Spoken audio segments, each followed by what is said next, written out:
Just some ideas about chairing a good Kirk Session meeting. First of all, I think you have to be very well organised. And I would say, first of all, think about who you're working with. So if you're maybe used to being the clerk, then somebody else will be clerking that night. I think it's good that the two of you have spent a bit of time together beforehand, work your way through the things that should be on the agenda. Also that between you, you're familiar with the church year and what has to be done at different times throughout the church year. Just check on minutes of the last meeting, agenda of the last meeting, what things will need to come into the agenda for this meeting, what things are standing items on an agenda, or what are particular items of business for this coming meeting. So being very familiar with the agenda. Obviously, if you're a unitary constitution, then your agenda is slightly different, and there will be quite a number of different people who will be reporting to session. Making sure you do all the right things, making sure you give your 2 Sundays notice that a meeting is to be held, making sure that agendas and minutes of the last meeting are available in good time. Email, I'd say, is great for communication. In my Kirk Session and also in our presbytery, virtually everything is done by email. And I'm also aware that not everyone has email. And some people are not confident with email, so making sure that you don't ignore them. Being well prepared, I would say, is the most important thing. Prepare something appropriate for opening worship, perhaps reflecting the time of the year, or perhaps reflecting something that's going to be coming up in the course of the meeting. Do your homework. Be familiar with all the items on the agenda, what's being discussed, what's to be decided, what's required, and who will present all the different items. Make sure that they're briefed properly. On the night, remember all the appropriate papers. Nothing worse than a moderator who can't find the bits of paper that they need. And don't forget your diary. So many times we make decisions about dates. Also, if there's anything contentious that you know is coming up, make sure that you have a strategy. Talk this one through with the person who'll be clerking or with somebody else, maybe whoever's presenting a piece of material. If there's something contentious, how are you going to tackle it? What are you going to do? What's the outcome that you would like to achieve by the end of it? So have that strategy in mind.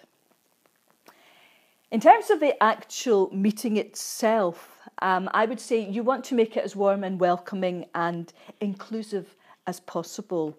And that just sets the tone of the meeting. Think about how the chairs are set out. There's nothing worse than sitting in a meeting and all you see is the back of the person in front of you's head. So try to make sure that folk are able to see each other. The use of names. I always use Christian names.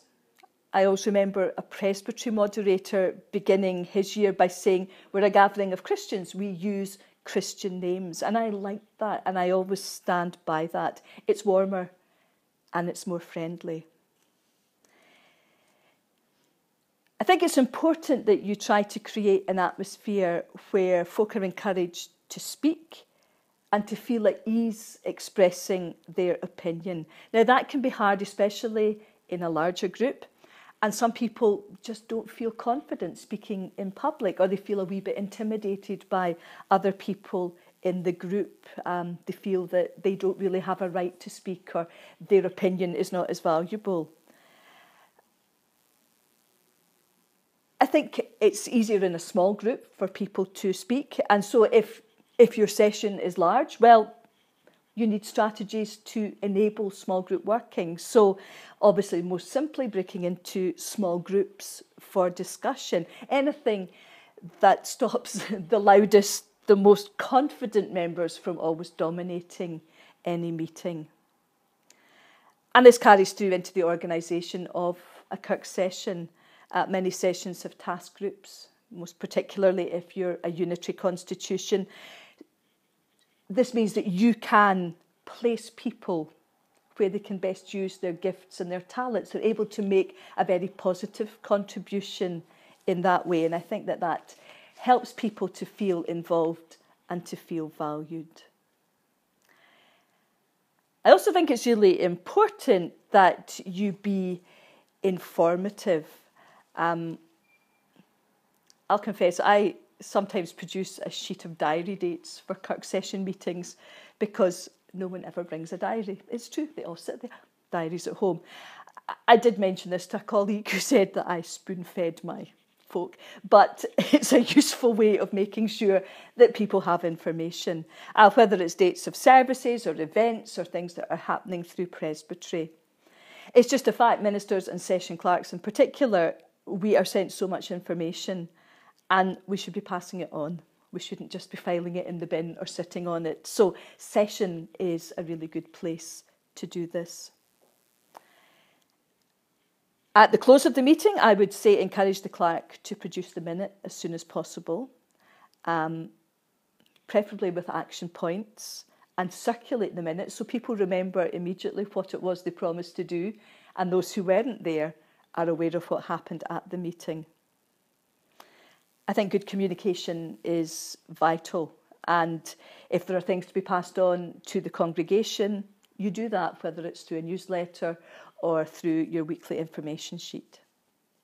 So I would just summarise, to moderate a meeting well, I think you have to be well organised, you have to be well prepared. I think it's good to be warm and welcoming, to be inclusive, and to be informative.